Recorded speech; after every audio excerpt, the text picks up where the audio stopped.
Yeah, that's exactly what I was talking about. Hey, welcome back, guys. Welcome back. We've had a wonderful week. Yes, welcome back to another Friday. As you can notice, my sweetheart has a little raspy voice this evening.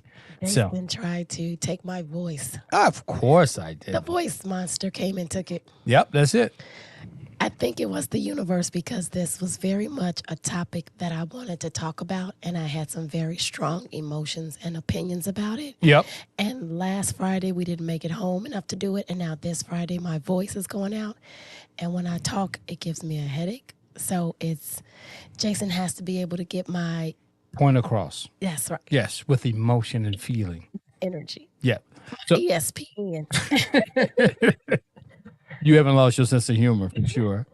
So who are we? We are Jason and Tina Marie, relationship coaches, podcasters, authors, you name it. We are. We are life and relationship coaches talking about life and relationships and the 411 on marriage and longevity and how in your relationship and in your marriage. That's what we do, baby. That's what we do. Yeah. Did I say authors? Because we're in the process of writing a book, Our second book. our second book. We made me forget what I was going to say. I don't know. But yeah, right. Exactly. Yeah. So we're gonna get into it because this is something that's interesting. Addicted to Very, pain. very interesting. Right. Very interesting. So we're going to get right back into tonight's topic right after this.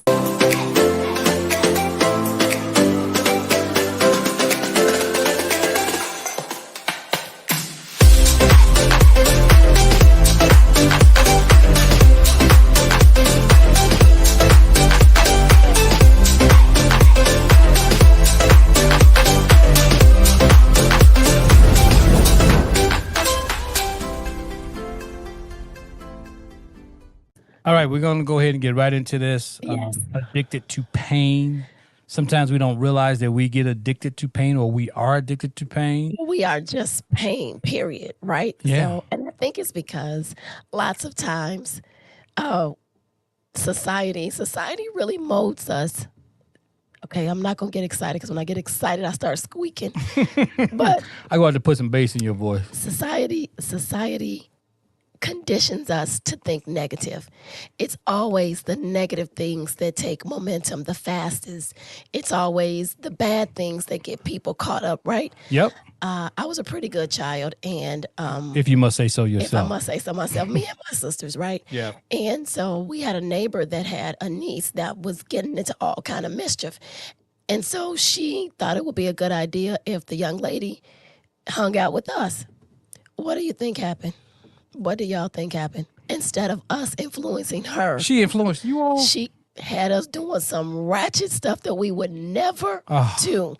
And so the negative, I don't know if it's the curiosity of it. I don't know if it's just the mischievousness, whatever it is.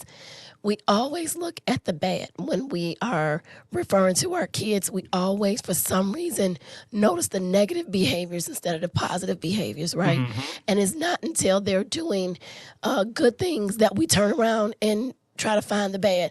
But we totally grow up in a society where it's always the negative. Case in point, Jason and I could be doing a conference and we talk about the negative and we get so much engagement. And then when we start talking about the positive, Right. people want to sit back and be like, Yeah. I oh, don't. I'm just going to listen. I don't Right. have anything to say. I don't get that. I don't get why pain really drives. I mean, people really get into the negative aspects of many things in life. Yes. Okay, so if we're talking about something and we highlight or accentuate the negative, oh man, everybody's all engaged on that. But I mean, like we're talking about pain, and you have pain in your relationship, and you don't realize it, and how right. But you keep attracting it, right? But you don't even realize that you're addicted to it, but it keeps showing up in your life. This is the point we wanted to make tonight is because people think if the situation changes, if my partner changes, if my world changes, then everything is gonna be good. No, the truth is you still gonna be bad because you are finding the negative in everything. And the problem is people don't see it. We don't see that we keep talking the same crap and experiencing the same crap, and that if we say we want something different, but as soon as we experience something different, we out of our element. Yep. We go back to talking negative, thinking negative, feeling negative, being negative, doing negative stuff. So we're all, and it could be someone that everything you're doing is doing, you're trying to please that person. And they will find the one negative thing that you're doing wrong instead of elevating all the positive. So, like I said, my thing tonight was we got to recognize. So let me put this disclaimer out. If something we say resonates with you, then you might want to look at yourself. We might be stepping on some toes. We might be out of bounds. But the point is that if you feel something, then you might want to look at yourself, right? Ooh. So I know people that everything they see, everything they say, everything they talk about is always from a negative perspective. And it just freaking drives me crazy.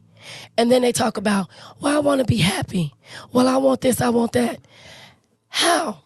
You can't do it because the homeostasis in your life is that we maintain the balance of what we know. And the only thing you know is to live in a balance of negativity. Is to live in a balance of pain. People create those painful relationships and then they want to complain about it. Now I'm through. No, you're not. Don't even try. You're just getting warmed up. You don't even try. Take the mic, Jason. So you have all this, complaining and pain and everything, and then you go, why aren't I happy? Why aren't I happy? I want to be happy. No, you don't, because you keep attracting all this pain and you keep rehashing all this pain, Making it. and all the things that you talk about are painful, and the elements of pain and unhappiness is never going to show up. So when we say you're addicted to pain, you are, because you think it, you talk it, and you act it. And then you wonder why you don't have things going the way that you want them to go. Well, how else is the universe going to give you what you are actually sending out there and attracting? It's giving you exactly what you are and what you are calling out for. So we often talk about, people ask, well, why do I keep attracting the same mate? Or why does me and my mate keep experiencing the same thing? And the truth of the matter is that when we're engulfed in it and it's a part of us, we can't see it, right? Right. And speaking from myself, when I was younger, because in certain households, right, in certain cultures, we don't learn to uplift each other. We just don't do that. What we learn is that to be sarcastic. We learn to point out the flaws in our sisters and brothers. We learn to talk about, oh, your head so big. Oh, your butt so big. Oh, you too skinny. We learn to always accentuate the negative. And so when we grow up and we see somebody, the first thing we see is something negative. Look what she got on. Look what he got on. Look what they doing. We always find the negative. Then when we get in relationships and we wonder why we can't have good relationships, because the only thing we can see in our mate is the freaking negative. Yep. And we live on it. We thrive on it. Yep. We have to have it. So as soon as things start calming down, or as soon as, you start experiencing a taste of love and happiness, then you got to find something to be negative about. We are creating the world in which we are living in, and we don't even see it. We want it. We desire something different, but we can't have it because, one, we haven't accepted the fact that everything we do is from a negative realm. Everything we talk about, everything we see, everything we experience, someone can try to do something nice for you, and instead of you saying thank you, you'll find the negative in it.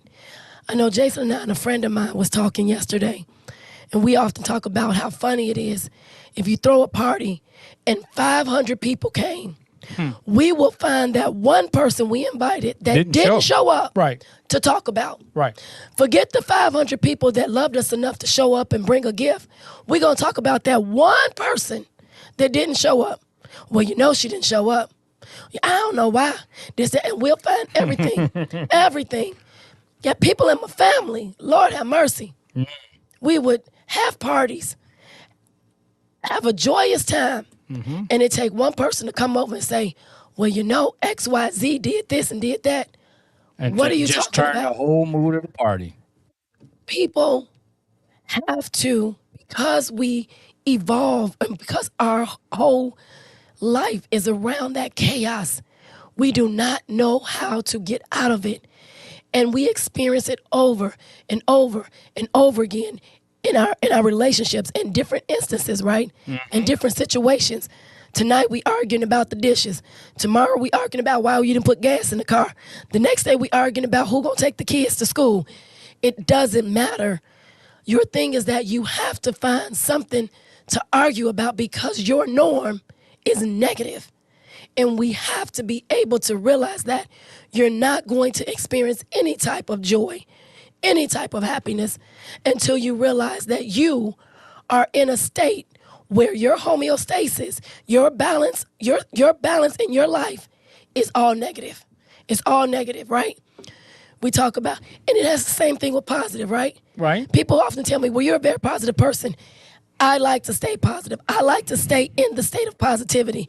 And when I come out of it, I can feel the difference. Just like I know people who are negative and they experience something nice. I want a guy who's going to buy me everything, treat me well, do everything for me. And then when you get that guy, you want to say he too nice. Oh yeah, he's soft. He'll whip. Yeah. He He wasn't strong enough. Yeah. So yeah, we can always find the negative in a person, right? We always do that, right? This person is nice, he treats me well, but I love him, but we got to find the negative part, right? Because we got to justify something in ourselves to make us feel happy. You talked about the households and having those comments and going back and forth. We call that doing the dozens. Right. Right. So you grow up with that. I mean, but you know what? For society purposes, it makes us tough. So when we go out there in the streets and someone says something, it doesn't necessarily hurt our feelings. Right.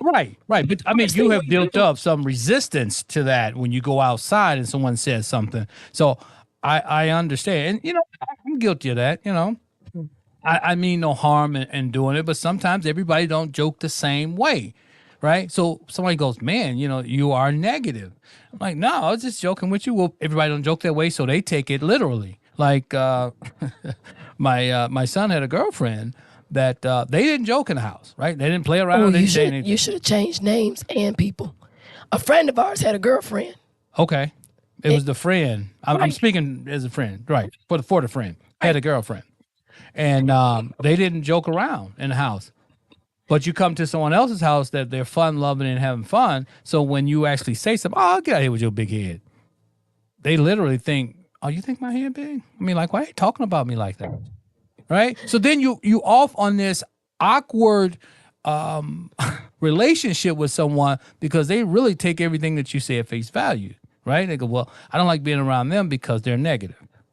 So it's all about how to view. But what's wrong with just having a conversation with somebody and not really accentuating certain things or just saying certain things sometimes just for a joke or trying to be funny. So it's just another way you find yourself in another painful situation because of your upbringing or trying to be funny or you're just trying to highlight, you cool and everything, but, you really, I don't like the way you dress. You were all right with that outfit, but those shoes got to go. Well, they like those shoes. That's why they actually put them on. There's nothing wrong. I mean, they didn't put them on for you per se. They asked you how they look fine. I mean, like if you don't like the outfit as a whole or whatever, that's your perception. That's fine. You don't have to be negative because they like the outfit and they put it on. Right. So you just have to be careful about the way you view things. People always talk about the glass half empty, half full and all this other stuff. So is this pains or happiness or how you view things? But the problem is we don't understand or we don't know that we are dealing with pain and we are pushing pain out there. And that's what we lead with. Right. We lead with that. So here we come down the street, thinking we all got ourselves together, but we got all this pain just following us and our aura is all about okay, here comes such and such, they might start with this. We have some family members. Now, maybe I might change the names to protect the innocent here, but we have some friends that have some family members. Right, because I don't have any family members that have any issues, right? So, and if I did, I would, but I don't. So we're speaking for a friend's family. Right. I'm only speaking for a friend's family, right? That's right. Right. So you have this family member that comes over and we have some issues, or they have some issues. Everybody's having a good time, like Tina said before. Why do they always dump those issues out at that time? Everybody's having a good time, not bringing it up, and then they bring up the one thing that can turn the party on its head, and the whole mode of the room, the air gets sucked out. Everything is just totally different after they start speaking. Then you got two family members going at each other now. You know, we always talk about misery loves company, right? Right. Hurt people, and the problem is they don't even think they're hurting. They're living so much of their negativity that they don't think it's negative. That Well, it's not in their life. everything that they do, they think that it's normal. Exactly. Gonna take this moment right now to hey, thank you guys for tuning in tonight. We appreciate you. Yes. We love you, and I hope you can hear me and understand me. And go ahead. They can hear you. They can hear you. All right. Hey, Dennis. Dennis said, "Happy Friday. Work 60." Oh. Jesus. So far this week, and I'm in pain in a non-relationship. I love it. I love it. Dennis, I think you are addicted to the pain. He keeps doing those long hours. That's right. You're addicted to the pain. Yep. Yes. Boy. Thank you. I'm guilty. Yep. Yep. You. We all are. The I thing mean, is, and honestly, and that's the problem. It's the problem. We're not honest. We're not honest with ourselves. Yeah. Sandra. Hey, Sandra, what's going on? Thank you for tuning in. Kelly said, "Speak on that." Yep. There you go. There you go, guys. Oop, we going deep tonight. I mean, yeah, we are. I mean, but that's what it's all about, right? So you can't get better if you're just skimming over things, right? The problem is, we got to tell them people. Yeah. We got to help people see what for some reason they got blinders on, but they can see everything negative about everybody else. But I'd be darned if they look in the mirror, they ain't looking at themselves. Go ahead. What does that say? Yeah. Then we, Yeah, I said then we run away instead of trying to see things from the other person's perspective. Yes, that would be a nice thing to do, and try to see the positive instead of only the negative. That would be nice. we Yeah. don't even, Dennis, people. From the other perspective, you're too busy trying to get your point across. Exactly. Get the other person's Exactly. perspective. Because I'm arguing my point. And if we Exactly. could, because you know what, like anything else, there's always a good side, right? If we can find it, even when you disagree, there's always the high point. It kind of remind me what President Obama said. When they go low, we go high. We take the high road. It's just a way of. I think Michelle said that. I think it's a way of Well, they both the said way it. the way you look at it. So it's important to think about the other person's perspective, but then look at the other side. What if it wasn't that bad? I mean, what if I looked at it this way? How could I change the trajectory of the conversation or the moment at that time? The problem is that, so you're talking about trying to change the view, right? See it from your partner's perspective. But the truth is that first we have to see the perspective that we're coming from. Right. Let's take the next message and let's go into. Yeah. That's right. That's right. Break those chains of negativity and dysfunction and step into the now. Embrace all the joy and happiness we encounter every day. You know what, Kelly? I wish people could do that. Yeah. Let's read the next But one. it's in. Yeah. Hey, what's going on, Nancy? You know, that's what we're gonna do, Kelly. We're gonna keep praying. I'm gonna pray with you. I'm gonna tell people, embrace the joy and the happiness, right? Right. It's interesting. I don't mean to cut you off, No, but since please. your voice is short, I can get some words in tonight. So we were doing a transaction and things weren't going well. And our favorite line now is enjoy the process, no matter what it is. So when we say enjoy the process, then it changes our perspective, right? So we had a little bump in the road. With this person, With this who person. every time we talk to them, Right. they always come from a negative perspective. Right. So, Always. and I felt like, well, man, they might be almost bringing this into the atmosphere of this transaction. So, Of the situation. right. So then what we said was, hey, enjoy this whole process. You're trying to have a better relationship. We said that. I think we said that. Did we? Okay. Oh, you think you? Girl, you done lost your voice. No. So, was a good one. yep. So we said if you're trying to have a better relationship, enjoy the journey. And the person goes, I never looked at it that way. Yeah. There's a situation that's going to come up. You can find joy in that, right? You can find joy in finding the solution and overcoming whatever it is. There's always a brighter side. Instead of situating the pain, you just really, just focusing in on the pain, and you're going to get more of it. And that's why we feel like you're addicted, because just Well, like you are anything addicted. else, They right? are You are addicted. addicted to it. It's sort of like the reason why it's addiction is because if I'm a person and I'm addicted to alcohol or drugs or sex, right? And I get outside that element, now I don't have any drugs. My body is craving those drugs, that alcohol, that sex. It's the same thing with being addicted to negativity. When you take a moment and you haven't argued with somebody, you haven't found fault with someone, you haven't screamed or hollered, your body is like, what's going on? Right. It's craving the addiction of being negative. It's craving the addiction of pain.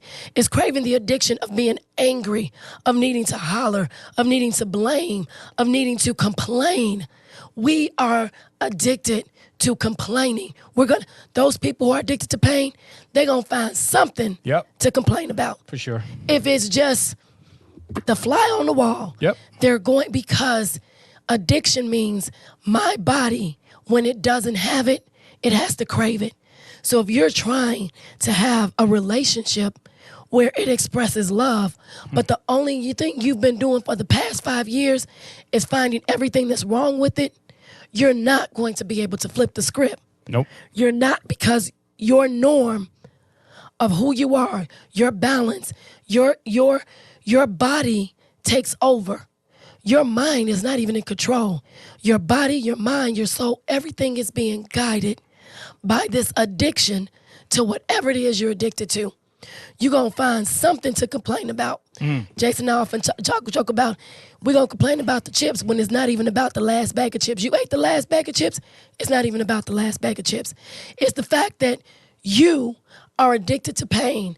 And if you don't experience, you're going to have to find it one way or another. That's the only way you're going to get calm. Or you're going to have to generate that pain. That's right. Yep, to feed that. All right, Kelly came in here with some here. When you stay on the hamster wheel of the problem with no intentions of coming off to a solution, and getting off the hamster wheel is unhealthy. Exactly. Exactly. Because it is, you know what? You find solitude in the pain. Yes. So it's hard to, as crazy as this sounds, right? Yeah. We want Pain- you to listen. right. It's crazy. As crazy as this sounds, pain is a comfort zone, and you feel comfortable in this pain, where being positive and finding a solution makes you feel uncomfortable. Like it's the pain.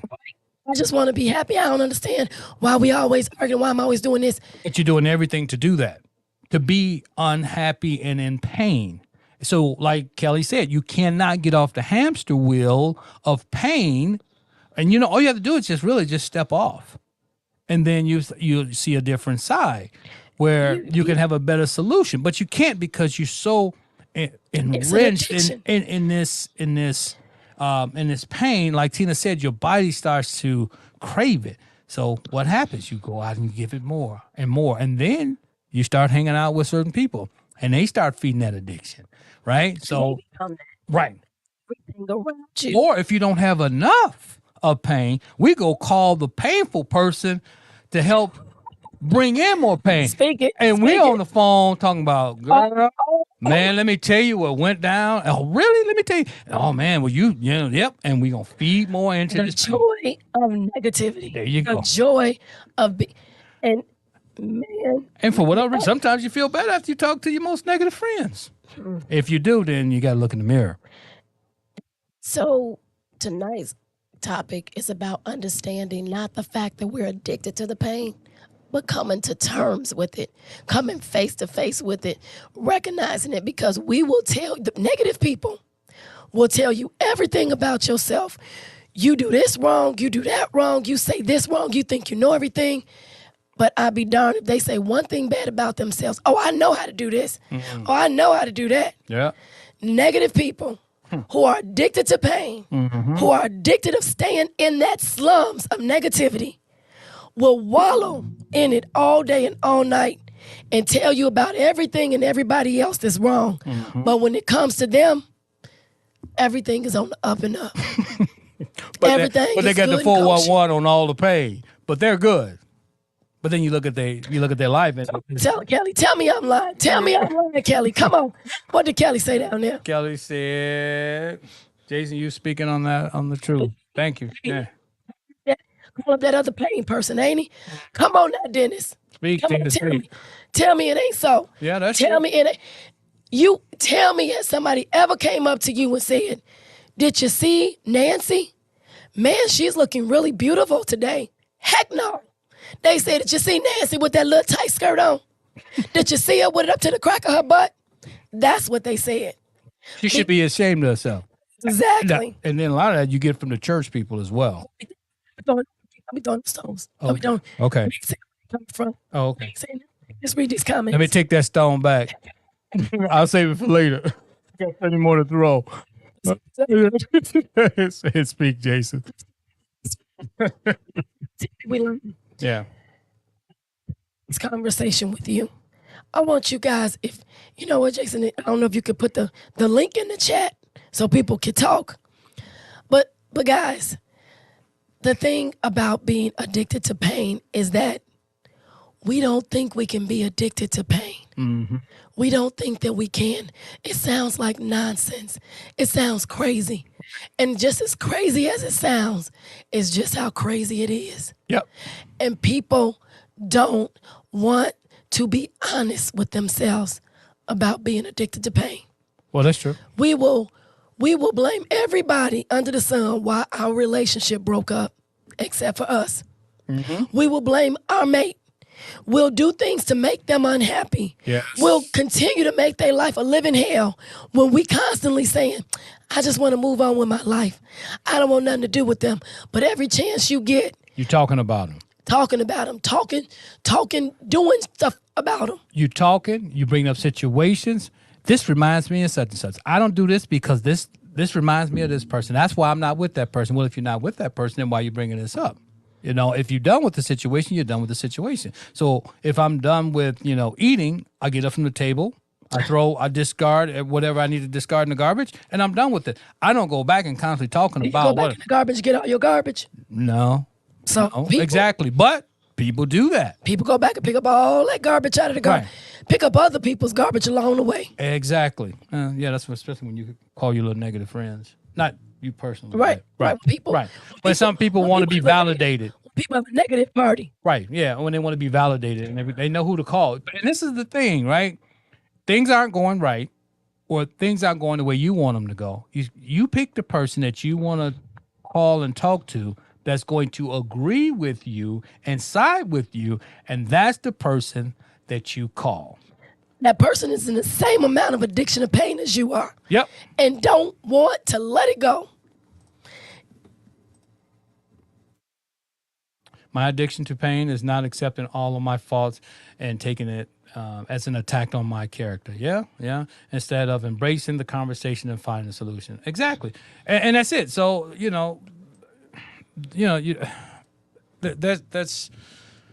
that's true. But now you kind of understand. And this is where it Dennis, don't be just talking. right. But see, this is where it's at, right, Dennis? And this is where we have to kind of grow. Because when someone says something, especially if they care about you, right? And someone says that, you have this, that, and the other, and this is what I see. And maybe you might want to look at it from a different aspect. And we get upset because it does hurt, because it's like it's counterproductive to our person, our character, right? Because this is who I am. And I'm thinking I'm okay, right? I don't see that I'm negative. I think I'm fine. And you're going to tell me something else. But it's more positive what they're telling me and how I should look. But then I'm fighting them, right? I'm not even willing to look at it. So if you're at a point where you can actually start to say, what harm is it for me to actually look at what they're saying and maybe give it a try, then you can start to see there's a contrast there, from negative to positive. For me, it's life changing when I say, well, you know what? Why am I fighting this? All right, I know who I am, and it's gotten me this far, and now I'm maybe having some situations because of who I am and where I'm at in my thinking. So if you're pointing something out, let me give it a try. What could it hurt? Because I already know if I stay like this, I already know where I'm going to end up. So it's a point of love. It's a point of trust, vulnerability to say, I'll take that. I won't take it as a negative because, again, like you said, we look at it as criticism. We look at criticism because we're addicted to pain, right? So it's like you're attacking me.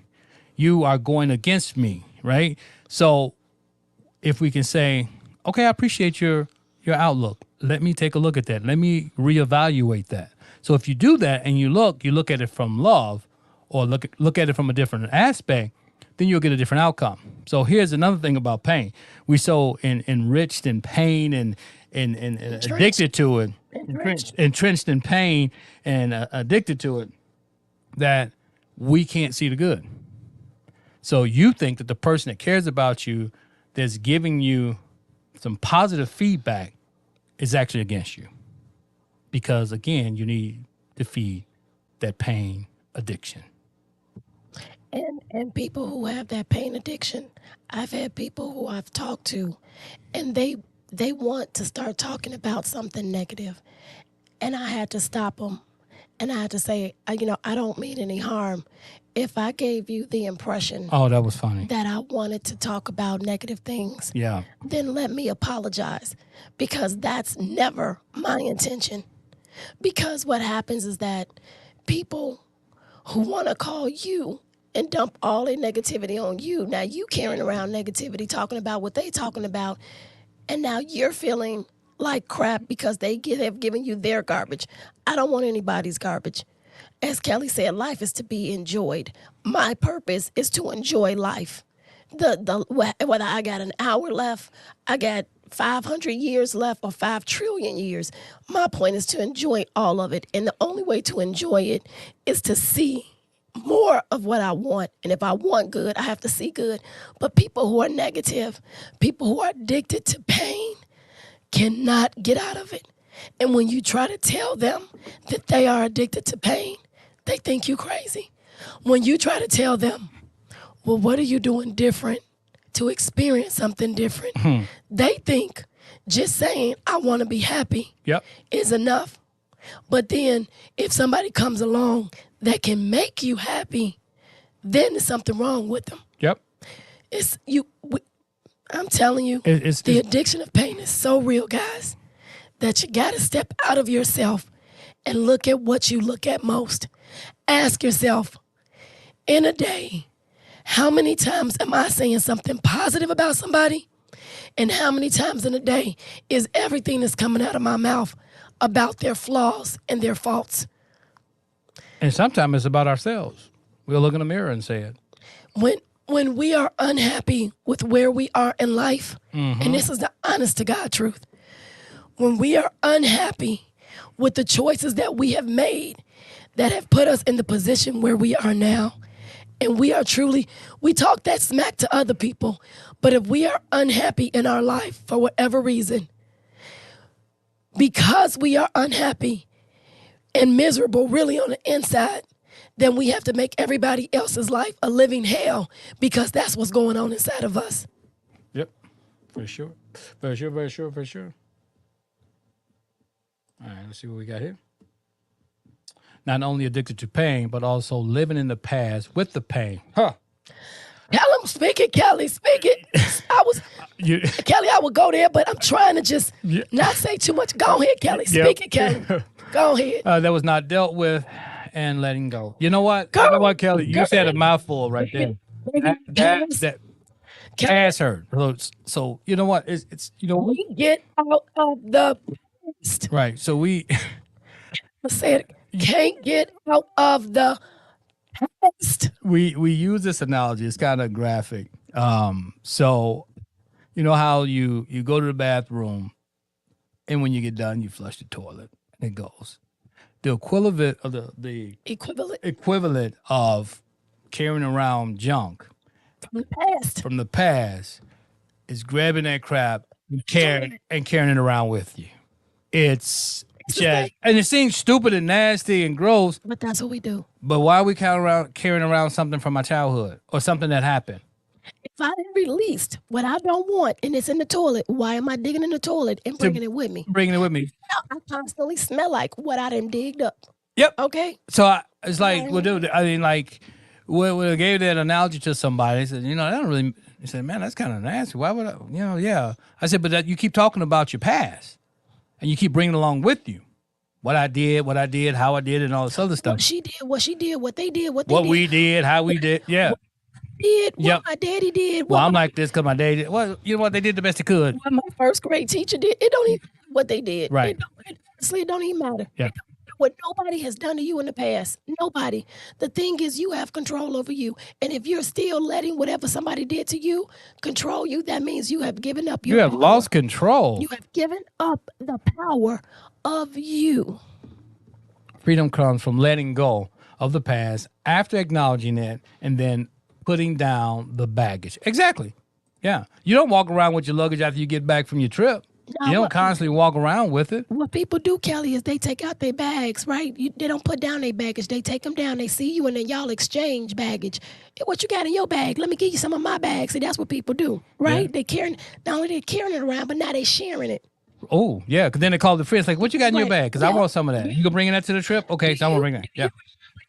1967, when this happened. Yeah. Yep. She's still doing that. Yeah. Go ahead. Let's go to the next. It's funny. We were at an event, and we were sitting at a table with someone, and a conversation came up, and it was just like, I was like, how can I say this?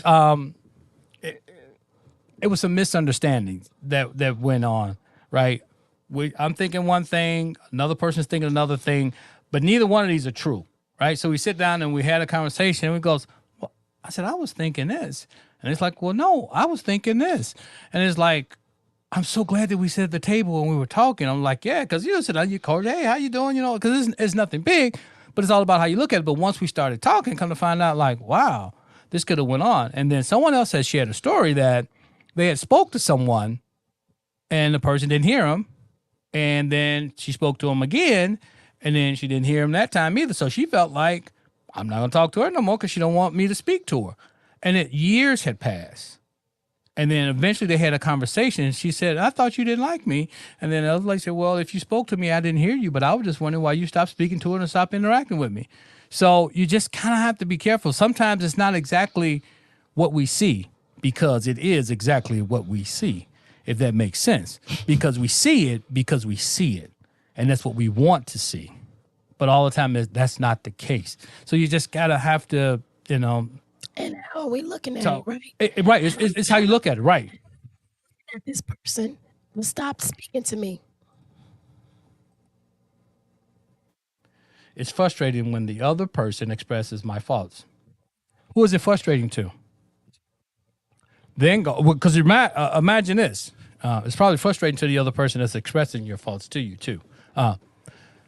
Then go silent without giving me a moment to reflect on my immediate response. You don't, okay, I'm not going to pick it apart. I'm just going to read it. The heat of the moment, pain is a fear of being misunderstood and not thinking in a healthy way. Yep.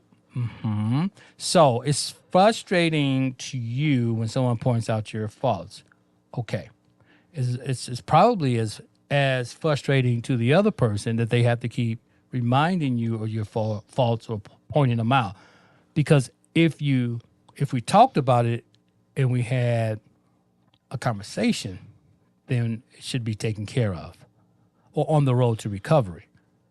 But I think the irritation comes up because we don't want the negatives. We don't want the negative, and we know we didn't really take care of it. We can. But I'm not picking on you. Right. I'm just saying in general. We get frustrated because it's hard for us to accept the truth. Right. I don't want you telling me that I scream and holler too much, even though I might. Right. Yeah, you do.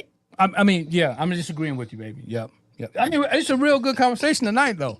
That's I'm just saying, Dennis, Right. you get frustrated Right. because nobody wants anybody pointing out their flaws, right? So when we get around those people Right. who are negative people that always talk and think and point out negativity, and then somebody tells you about it, it hurts. Yeah, You're uh-huh. frustrated because they pointing it out, and then they don't want to talk about it no more because now you on the defensive. Right. You playing defense Right. instead of saying, because now we're trying to queue up our response. So we're not even open now because I gotta say, if I feel an attack, then I have to give you my response. So sometimes you just gotta take a L and just sit with it. Like, okay, it's a listen, right? Let's go to that the is next a one. listen. Yep, that is a listen. I ain't saying you gotta take a loss. Hey, Lanice, how you doing? Yeah, you gotta take that L and sit down and listen. I'm so glad to be in this conversation. We're glad to have you in this conversation today, Kelly. Thank you so much. I began to wonder if I was crazy for not wanting to entertain the negative energy and baggage of others' past. Nope, See? you are not. See what happens? Then you start to question yourself. Yeah, that's what I was about to say. All right, so let me get through. So much. I refuse to carry others' baggage on purpose. Great, especially knowing that I have put my bags down. Exactly. It hurts. It sucks the energy. It's hurtful and it sucks your energy. 100%. Yeah, it sucks out your energy. It's. I want to say so many different things. My mind is just like running a mile a minute. But that's the thing. You know, it's funny because I was in a text group, right, that I didn't want to be in. But I was like, I don't really want to leave. But I really don't want to be in it, right? But I don't want to leave because I don't want to hurt someone's feeling. Because I love. But if it's no longer serving me, And if everything you feel about the group when is it goes negative, off, I don't feel good about it. And then I'm looking at the text and the correspondence with a different eye, which is sort of negative, right? So I feel a certain way, and then I'm looking at them as they come. Oh, look at what this person's saying, right? And then I say, oh, hold up. All I got to do is leave. If I put it down and leave it, then I'm done with the situation instead of trying to stay so I don't hurt someone's feelings. But I'm constantly getting hurt every time my phone goes off. It is crazy, but this just happened to me the other day. I was like, well, you know what? I'm done with that. So you could just, you just go ahead and leave. So it's just baggage. I think it's down.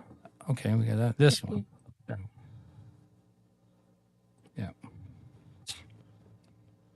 I understand letting go of the past, but if someone who you express your past experiences and what broke you in the past shows and you Broke you and the straits something similar. to the past is your trauma. I get it, man. I get it. It is something to discuss and to come to a solution for it is not to happen again, or it seems like it's disregarded. Your pain. Right. I mean, like if you talk, so the thing is, like, Just talk through it. Just talk through it, Dennis. Like, yeah. So I'm just trying not to feel like I'm picking on Dennis. But sometimes we want to always talk about the pain. Yes, it hurt you, but that's not what's going to heal you. What's going to heal you is your outlook and how you deal with today, and how you say, "This happened. I understand, but it doesn't define who I am now." There have been some hurts. Getting robbed and just dealing with crime in a crime-ridden area. It didn't turn me against certain things, but it made me mindful of a lot of things, right? It made sure that I didn't like the way it made me feel when I got robbed. So I definitely wasn't going to rob anyone. But I had friends that, when it got quiet on the block, hey, man, we need some money. Well, where are you going to get some money from? Everything's closed. No one's working. You go rob somebody else, right? So you just have to get out of those situations. It's the past. Let the past go. Work on yourself now, right? You tell somebody about your learn experience. from it. Right. You tell somebody about your experience because you're sharing, right? You say that, you set your foundation, and you go. Now, don't keep going back digging it up, thinking that you're going to get better.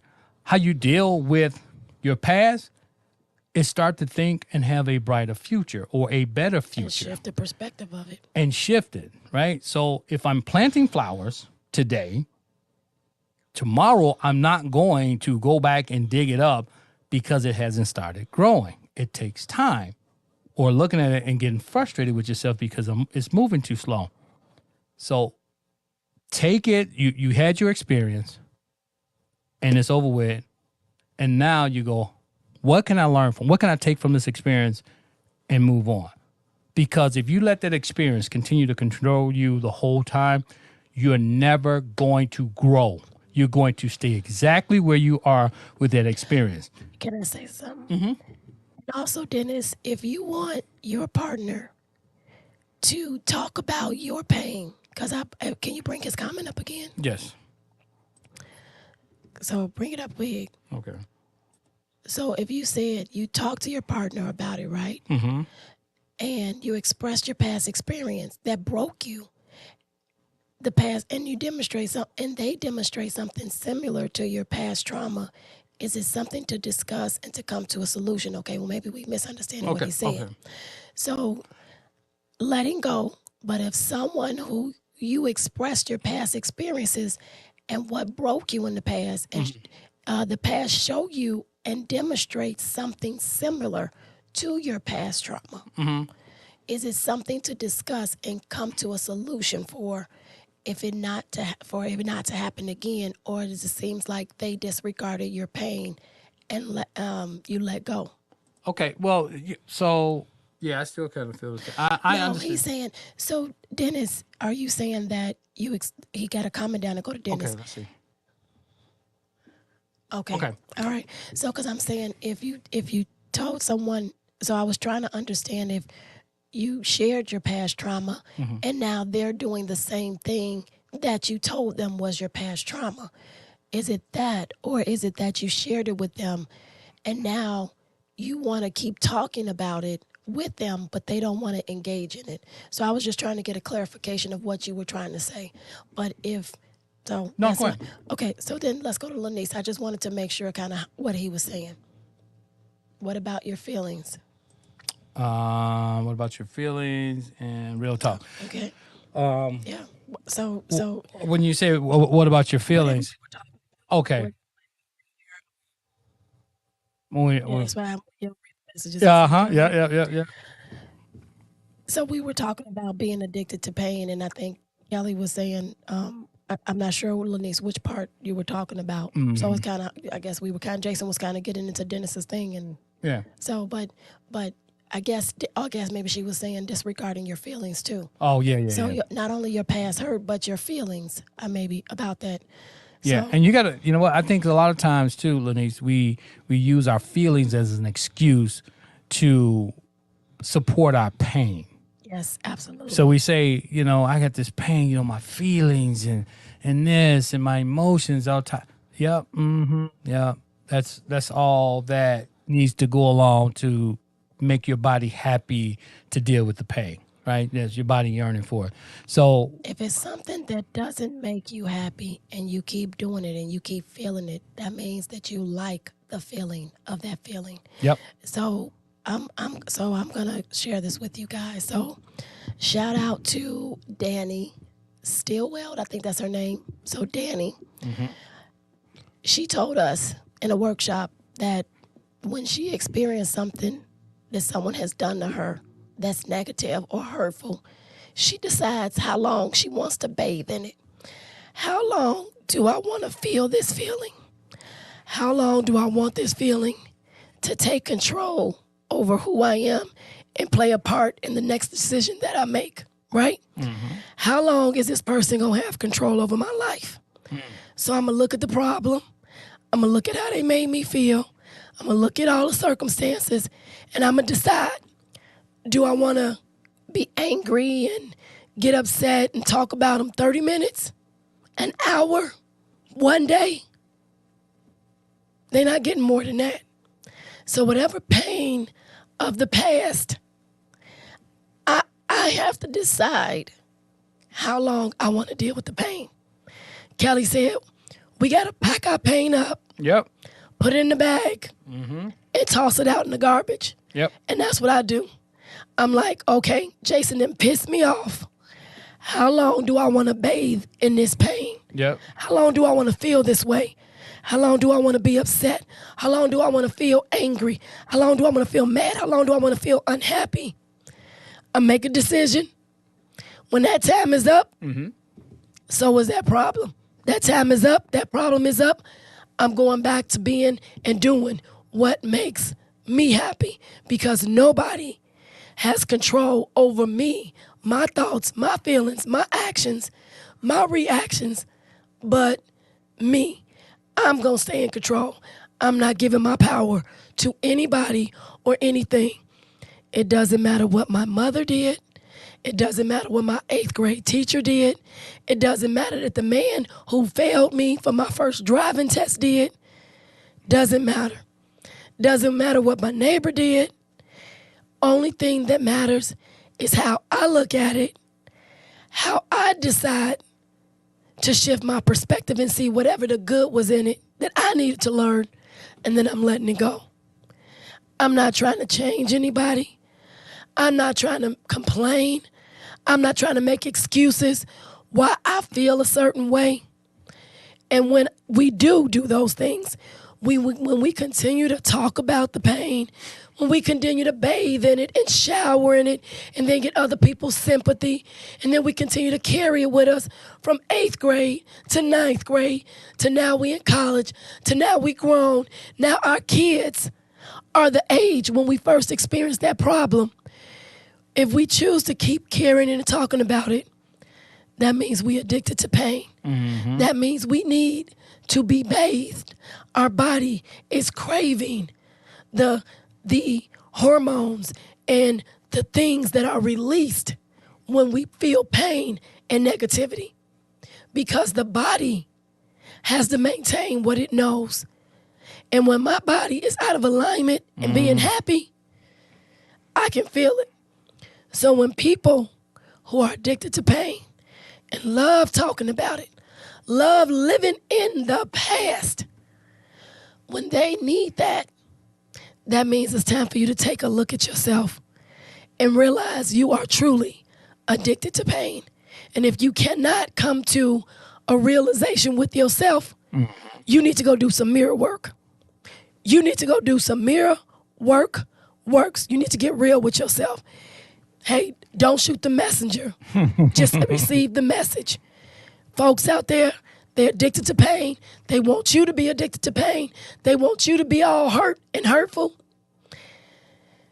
Wake up and recognize pain is a choice. Pain is a choice. Just like you can have a headache. You can walk around all day saying you got a headache, or you can take an aspirin, or you can go lay down and get rid of it. You can eat some food, whatever your headache come from. Right. If you enjoy the pain, you addicted to pain. Pain is a choice. You choose to be in the state of pain that you are experiencing. And if you think otherwise, you need to check yourself. All right there, sister. Go ahead on. I'm saying, if I said this is what happened to me in this situation and it was painful and I don't want to experience that situation again, but the person I expressed that situation to demonstrated a somewhat similar situation that resembled that past situation, but they dismissed it. Oh, I got you. Yeah. As not the same. But for me, it was pain again. Let's discuss it. Okay, I got it. I kind of had that situation, right? So,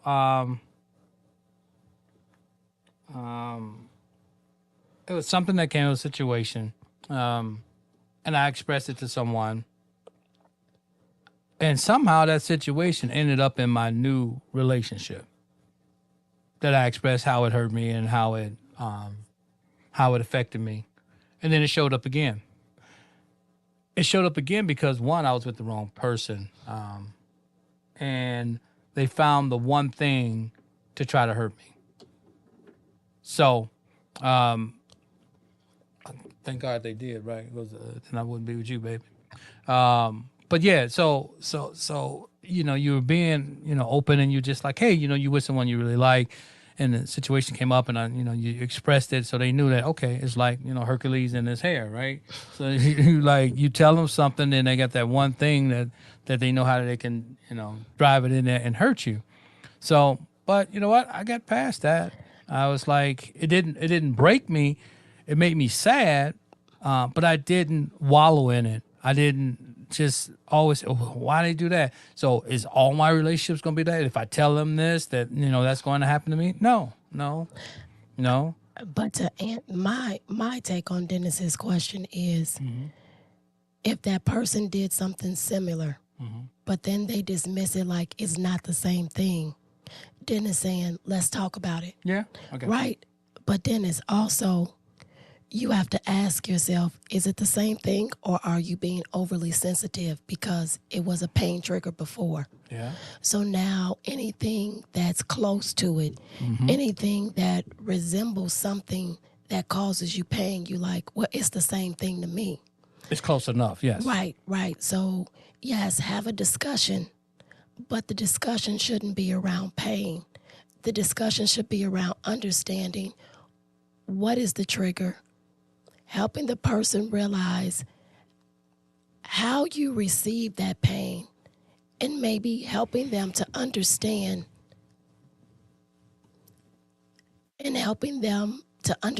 for you what the pain was, and listening to their what they did and how they don't see it the same. Right.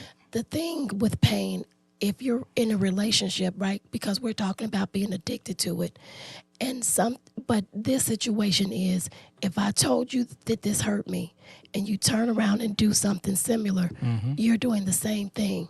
And then I say it's not the same thing. We're not going to resolve it. And then that pain, that trauma and pain from the past is now going to be multiplied, because now I'm not getting an understanding. You or your mate or the person you shared it with is not understanding what the pain was. Right. So you're thinking, I was clear that was a pain point. So I would say in that situation, like you said, let's discuss it. But let's not discuss it from an angle of pain. Let's discuss it from an angle of, how was it misunderstood, and how can we come to an understanding? So one, I don't feel it again. Right. And two, you don't accidentally do something similar without realizing that that is a pain. So it's being able to effectively communicate the issue. Jason and I always talk about, it's not you against her with the issue in the middle. It's you and her sitting down, putting the issue in front of you, and looking from a different perspective. You cannot talk about this pain or this trauma that you had, Dennis, from the pain angle. Nope. You got to flip your perspective and talk about it from a different angle. And the person has to talk about it from a different angle of, she can't say, well, it's not the same thing. It's not the same thing. She has to be able to and willing to sit down and talk about it from a different perspective. And if you all cannot do that together, then that's when you need somebody who can help you to shift the perspective. Because if you could do that, and this is what we tell people when we're coaching them, if you could solve the problem from the level at where you are now, it wouldn't be a problem. Nope. The problem is that you can't shift your perspective and they can't shift their perspective. And the issue is between you. So you can't get a grasp on it. So that's when it takes someone else to help you to see what you're not seeing and to help them see what they're not seeing. I hope that was clear and enough. Yeah, it came across. We got the gist of it. Yep, it was good. Tina, poo. Yep. Oh, those claps, right? Pack it up. Yep, pack it up after a lot of time frame, and I'm done. This moment is all I have, and I choose to bathe in the now. How beautiful is the now? Amen, Kelly. Hey, Amen. it's nothing more beautiful than the right now. She was talking about when I said I give know. it a time frame, Kelly. Yeah. I give it a time frame. Yeah. No, I got what you're saying. Somebody pissed me off, especially when I'm at the gym. Especially when I'm at the gym, people for some reason, women at the gym, for some reason, they want me to bathe in pain, and I'm like, I'm not doing it. I'm not doing it. I'm giving you 2 minutes for me to be like, she didn't piss me off, and then I'm walking away, and then I'm just like, I'm not doing it. I'm But with you. everybody's not done with it at that point, right? They still working on. No. I just got to keep on pushing. If they seem If they seem to you don't understand what it means or feels for me. right. ahead. Unfortunately, I drag it on. Yep, got to let it go because I felt that they didn't understand me or just didn't want to address it and brushed it under the rug, and now take my pain as valid. Not take my pain as valid. Yep, Exactly. right. Exactly. And Just so like I said, you got to shift your perspective. you have to shift your He's trying to perspective, push the issue. right? But here's the thing: if something is painful to you, you can describe it, you can say everything, but if I don't see it and feel it, then you can't say enough. I can be empathetic about the situation, about your pain. But if I've never experienced it, it's hard for me to feel that same level of pain as you do. So What he said the next thing before you go. very, very informative. Right. So when you can't get upset because someone doesn't grasp the gravity of your pain at that particular time. Because if, like I said, if I haven't experienced it, it's hard. I'd be like, okay, I understand. Yeah. But it just doesn't sit with me the same way as it does with you. So like Tina said, you created that pain point at this level. You have to be above it to be able to get out of it and see discuss it. and discuss it from a different view. It's just like a top-down view. But if you're trying to see eye to eye with And the you're trying to pain, push her. You're trying to push the person. you can't trying to get her. make people see your pain. Pain is a feeling in your point of view, and it's hard to get people to feel what you feel. Push it, the less Right. successful you're going to be. Yep. All you're doing now is creating pain on top of pain. Yep. Now you're creating a rift in the relationship that you have now Right. from not being able to effectively express how to avoid that in the future. Right. So if I run across a situation and I can't solve it because I'm looking eye to eye with the problem, so if my level of consciousness is here and my problem is here, I can't find a solution up here because this is where I'm at. So I need to flip my perspective. I need to raise my consciousness. I need to get above the situation so I can think differently. And see why that person did what they did. Exactly. Then, see, you're so convinced that they did the same thing and it was a pain level that you can't see beyond that. You're not even entertaining Right. the idea of what that person is saying or thinking or why they did it. Right. You You're- still hung up on the pain part and how you felt with the pain. Right. So you can't resolve it because they're continually standing their ground in one way and you're standing your ground in the other, when really no ground needs to be standing. It needs to be an understanding of let's dissect this issue and see what really happened. Right. Right? So it's sort of like seeing somebody and I say, oh, he's handsome, or seeing somebody saying, oh my God, look at that music he's playing. Look how his drawers is hanging off his butt. So it's the view you're looking from. It's the view, it's what you're seeing. And you're so convinced that they did it that you're not open to what it may have really been. And in being open, you may be able to not only resolve the issue of what they did, but resolve the issue of the past hurt. Right. And if you're looking for pain and you're looking to get hurt, you're going to get it. You keep attracting what Right. you want because Yeah, that's 'cause- what your focus is. Because if you see the pain and you can recognize the pain, and as soon as it shows up, you go, that's it. And they go, that feeling that's attached to it. And you think someone has wronged you because they've brought this pain back to you. And that may not be the case. It may be some semblance to it, but it's not the same. And it might not even be these things similar. Could be you. Yeah, All right, that's true. let's get to the thing and then let's get on out of here. It's Kelly, my ability to shift. The ability to shift. Yeah, the ability to shift perspectives and mindset shifts along with effective communication is essential for understanding and growth. For sure. Yep. Shift is important. That's why when people say you fall in love with somebody, right? You're looking through these rose-colored glasses. You can't see any of their faults. And then after about a few months or a few years, you go, did you always do that? See, it's because the lens that you're looking through. So if we're looking through a lens of pain, pain, pain, and problem, problem, problem, we can't very well be looking through a lens of, well, let me see what really happened and then let me learn how to resolve it and overcome it so it doesn't continue to show up in my life. If it keeps showing up, it's because you're expecting it and you keep calling out for it. You keep calling it and you forth. keep seeing similarities because you want to. And I know that may be hard to digest, Dennis, but sometimes we have to understand why the issues keep coming back in our life. And it's because we are expecting them. We talk about them. We tell somebody about them, and then we go, "I told you about that. Why did I experience it again?" Because you're expecting it on some level. And it keeps showing up because you keep calling it forth.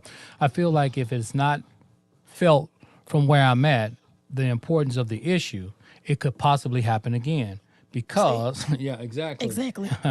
because they don't see what pain I don't want to happen again. I get that, right? And they can't see your pain and they can't see what you don't want to experience again. Like I said, pain is something you can't, it's hard to express. You can say how it makes you feel, but without being in your shoes and feeling that pain, I don't feel it, but I can be empathetic about it with you. But just because it made you feel that way and it happens, but it happens with a different person, it's not the same pain. But you're still looking at it from the same, like if someone wronged you, right? And then the next person comes along and someone else wrongs you, it's a different wrong, right? It's two different people, two different point of views, aspects, the way that you guys interact with each other, it's not the same. You can't group that together, right? So you say, well, this has happened before, it shows up again, I'm going to take the situation from before and wrap it along with this person. So you got both situations wrapped together. You got your past pain along with the new situation, and now you guilting this person because they're making you feel bad because of what happened to you with your past relationship or whatever the thing was. So you have to be careful about it. Just because it happens again Or similar. right? Oh, you think it's similar. Oh, you think it's similar because that's the way we look at it. Doesn't mean that it is And it because was it's a totally different person or totally different thing, time, whatever. Perspective. Exactly. It could have been an accident, but it just happens and it shows up and then you go, yep, there it is. And, Attention. right. But it's all about how we look at it. Absolutely. Yeah. So, That's a very good point. If we're thinking that the person did it, because we know what why the other person did it. right. Now, like he said, you're grouping what this person did in association with what that person did. And that is not they're even totally fair to the new person to Exactly. be grouped along with that. I have a story. So I have someone. What's that? I just wanted to get the comments real quick. We got to get out of here. 7:09. Yeah. I know we're on time. Save some for next Friday. Yeah, Deep wounds are hard to get rid of. Yep. Only if you want, if you only feel that way. Thank you, Jason. You're welcome. But I want to tell you about this story. Right. So, so we have a couple that we were coaching, and a situation came up, and what happened was the person kept dreaming of this pain. They kept saying about it, kept talking about this pain that they didn't want to experience. But what the funny thing is, when you have something in the forefront of your mind and always thinking about it and Especially always looking for it, that pain. you make those things come into your reality. Yeah. So it shows up. So the same thing that happened to you before that you didn't want it to have happen, not you, but I'm saying the person, the people that we were coaching, it showed up. But now, this person, though that the person was wrong, and they apologized, couldn't win over the person that he wronged because he had attached the other person's issue along with his issue. So now it's double. So now I'm the same person that hurt you the same way someone else did. So I'm dealing with his stuff and I'm dealing with my stuff. So we're never going to get past this situation because it's two different situations, how, why it happened. But it was all grouped together, and all the person could see was it happened before, and now it has happened again. He's no different, or she's no different than the person from before. And she grouped everything together, and it became a big problem. But again, two different people, two different situations, two different dating times, right? She wasn't even the same person, and he wasn't the same person that she dated the person before. So, but she grouped it all together and made it so much It's what more of a situation. if you believe is similar, right? Your mind is, Exactly. And that's what happened. So she made it similar and she grouped them together. I'm talking about Dennis. Oh, yeah. If you said there's a similarity, it's because you're looking for a similarity, Right. right? So the person said they're not even similar, and you say it is similar because it hurts, and that's what they did. Yeah. So you're looking for similarities because you're looking to, as Jason said, combine that hurt. Yep. So now you want to force the issue so that it doesn't happen again when it didn't happen again in the first place. You haven't even seen, exactly what you said. Like you're grouping different things You can't together. group them together. You have to let it go. Let it out. Oh, I'm sorry. You have to let it go. Let it out. Try to make space for the new, except what you can't Can't change. change. Yeah, that's true. That's true. You have to let it go. Now, like I said, it's hard sometimes to let things go because again, the title here is we're addicted to pain.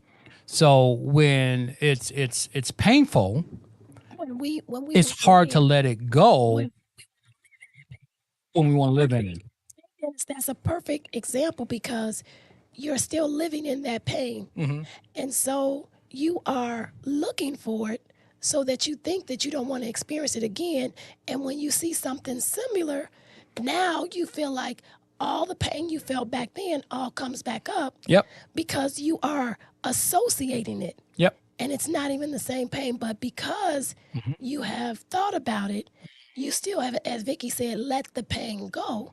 So if we keep holding on to that pain and we keep thinking, I don't want to experience that pain, actually what we're doing is we're calling that pain back up. And so it doesn't matter what the situation is, you're going to keep seeing an association between them. You're going to keep saying that's the same thing, Yeah. because that's what you believe. Again, mindset and shift and then letting go. It all plays a part in not being addicted to pain. And like really this whole topic was about like we got to be honest about the things that we are addicted to, and we got to be honest with ourselves. If we really want better relationships, if we want to live a better life, we have to be able to be honest with ourselves. Ain't got nothing to do with nobody else. Right. We have to be honest with ourselves about the things that we do that play a part in our own addiction to the things that bring us pain and negativity. Okay. All right. Yes. It's hard to let go of the now, but the best part, But the past pain does cause negative results. That's all it can cause. It can't cause anything else. It's not going to bring you any happiness because it didn't bring you any happiness when it happened. So what makes you think it's going to bring you anything positive now? And that's the biggest thing about letting go of the past. You keep reliving it over and over and over and over again. You're never going to escape the past. And the thing is that when you think about it, you bring back all those feelings, those attachments, those emotions that you felt way back 5, 10, 15 years ago. Let's think about it, Dennis. If you know that something is not good for you, why would we keep experiencing it over and over again? All you're doing is reliving it and then creating it in your mind and creating it in your life and being presented to you in a different way. So even if it's hard, you have to ask yourself, what do I really want? Right. And we've even talked about that. What do I really want? Do I want happiness, or do I want to continue to bathe in pain and then complain?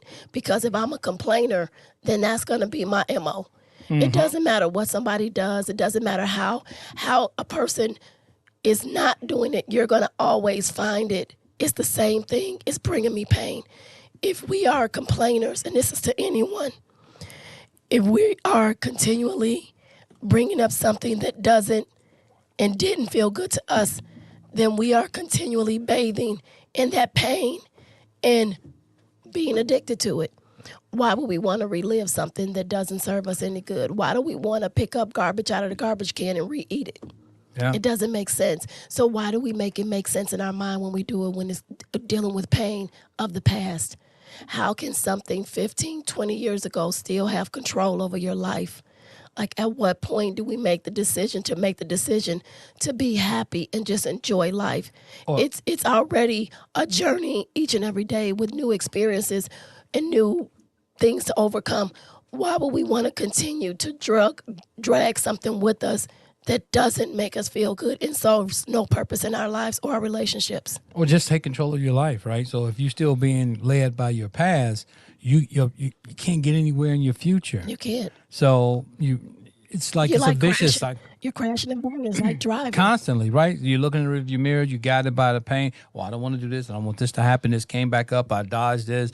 But you're not even living and trying to experience the best part of life. What's for? All right, we got to get out of here. Yep, you made it through. I think you get one message. Yeah, you're not.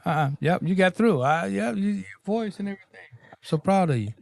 I get excited and go squeaking and go crying. Yep.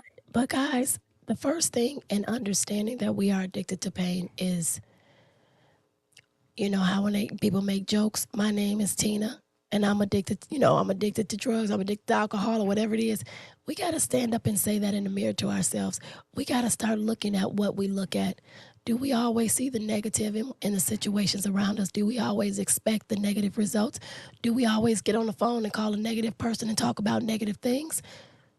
If we do, then we're addicted to pain. We're addicted to negativity. We are addicted to our past. We are addicted to the things that we think we don't want. But because we are unhappy in our journey in life, we are finding reasons to continue to be unhappy. How much does life mean to you where you're going to decide, hey, I want a happy relationship? Yeah. F the past. The past was the past. You can't change it. You can't go back and do anything about it. Let's just start from where we are right now. And until we get to that point where we have to realize that we have to start living for today, some people love living in the past. Yeah. Go ahead. Just Yeah, I don't know a few of them. Just don't. I'm not going there with you. No. My eyes are going forward. Yeah. So And the future is better that way. That's right. Dennis Recognize is true. I'm tired. Yep. I get it, Dennis. it's just the cutting your finger. Yes, you have to treat it in order for it to heal. Yep. Recognize it. Yep. Realize it. Decide how long you want to ache and groan and pain over it, and then let it go. That's the part, letting it go and not digging it back And up. it's not as hard as you think. It's only hard because you haven't made the decision to let it go because you are addicted to it. You know, it's interesting because something had happened and I get back in that situation, whether something happened, an event in my life happened at a particular spot. And then when you go back to that spot, you feel that emotions and everything, or you go like, you know what, I don't want to go down this street because this happened down this street, and I don't want to go back there because it brings back bad memories. And then I say to myself, you know what, I'm in control.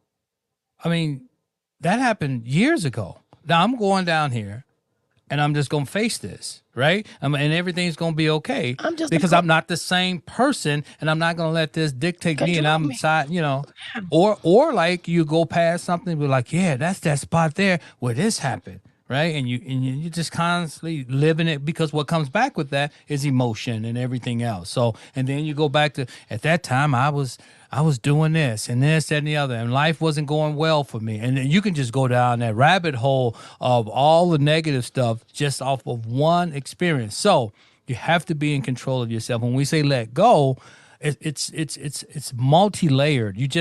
Sometimes you just can't let go. Or you say you let go of one thing, but one thought is connected to another, which is connected to another life experience, and so on and so forth. So when you start to let go, you just have to go down the line and start to continually let go of things so it doesn't spark it and bring it back up. All right, let's get the rest of these comments and let's seriously get out of here. Okay. We got the finger.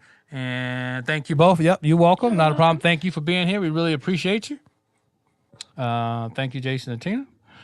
This is a much needed conversation. My self-work continues. Amen. Me too, Kevin. Mine too. Yeah, I have to work on myself. Yeah, we appreciate it. Thank you so much.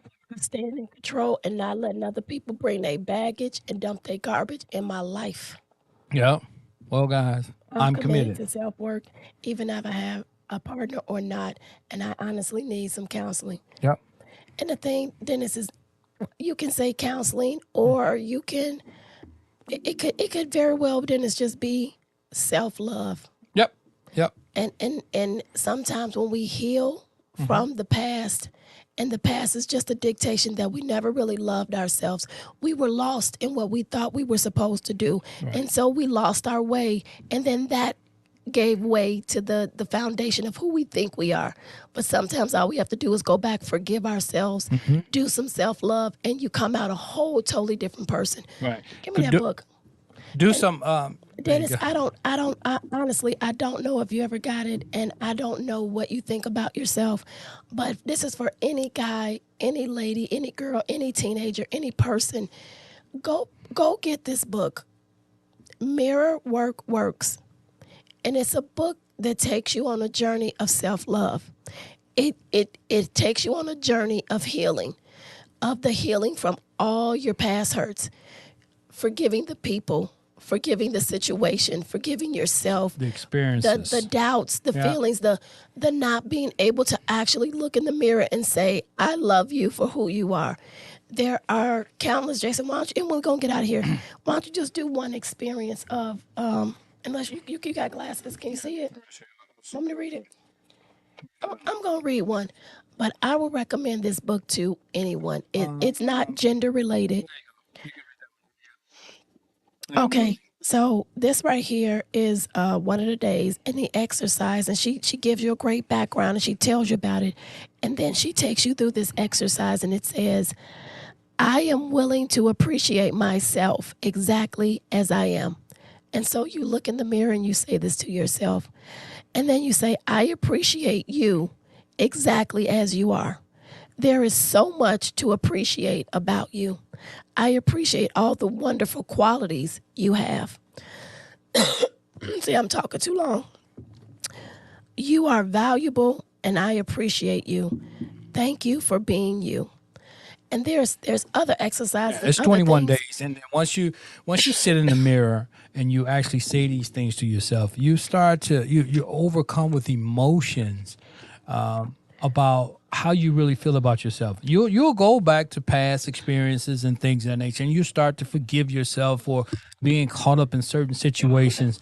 So it's a way of forgiveness. It's a way of self-love. It's a way of self-exploration, knowing who you are, what you're trying to accomplish, forgiving yourself, because that's one of the tough things. It's also forgiving other people and other past hurts that people did against you, and that's the biggest thing, because we carry the past hurts of other people, of wounds for ourselves, without forgiving them and then forgiving ourselves for experiencing it. So it's so much deeper than you would know. Let's see what Dennis says. I think he has two comments here. Yep. I think I love myself, but what I think about someone loving me is what disappoints me. You don't let that. Don't let that what somebody feel about you. You don't love yourself. Meaning I expect too much from others instead of looking at what and how I should love someone. Yeah. You know what? Dennis, if you could, you won. If you could pop out on Amazon and get this in for 21 days, right? It's an easy read. It'll make the world of difference to you. It's a starting point. We you say you want to maybe run off to counseling. Counseling works, but you have to be real with yourself. So you have to bring a lot to the table in order for counseling. You okay, baby? Yep. Okay. So you have to bring a lot to the table in order for counseling to work. So get this, do some self-work, get some self-reflection, and then you will have more to bring to the table, not just I want to be better, I want you to help me to do whatever, because a counselor really can't change you. They're just trying to get you to see what you need to see so you can become better, because change only comes from the inside. So the counselor's there to try to bring that out of you. So if you start and have a good foundation, you'll be more open. Not just picking on dentists, but if anyone's watching this and we think we love ourselves, but we don't always say it. Sometimes we doubt ourselves just because of life. Or we blame other people for our past hurts that we're still carrying around. This is an awesome book, guys. This is an awesome book. And if you don't know where to start here. Start with you. Dennis, I sure will. I will inbox you that. I will let you. I'll let you know it's an excellent book. Okay, not a problem. Not a problem. Hey, it's all in love, Dennis. Right? Because I really want you to be the best version of yourself. Yep. Okay. Yeah. I want you to be the best version of yourself. And that's what we said in January about elevating, right? This is what this is all about. So a better you. And this is how you this is how you get there. It's a better you to have a better relationship. So yeah, I'll inbox you that information. But all right, let's get out of here. We got to get out of here. Yeah, because we can go. Okay. Because I'm about to have more to a coughing attack. Oh, okay. All right. So my baby said it's time to go. We got to get out of here. It's been a pleasure. I enjoyed the conversation. Let's not be so addicted to pain. Let's be in control of our lives, our emotions, our thoughts, and our feelings. Let's recognize it. Let's recognize when we are doing those things that really shows that we are addicted to pain, because we can't live without it. We have to find it some way or another. All right, guys. And listen to our loved ones, right? If your spouse or your significant other is telling you something about your faults, take a look at it. Remember, you can't fix it on the same level that it was created. You have to go up a level, right, in order to fix that situation. So that means elevation needs to happen. You need to act. You need to go up a level. Mind shifting perspective. Right. So if you change your perspective, look at it from the other side, right? And then that'll change your perspective. That'll move you up a level, because then you start to think differently. Yep. So yeah, right. It's been fun. I've really enjoyed it. Yes. Thank you guys so much. And the dynamic duo in marriage, as always, we're in it. As always, we're in it. Till next week, guys. We'll talk to you soon. Thanks for watching.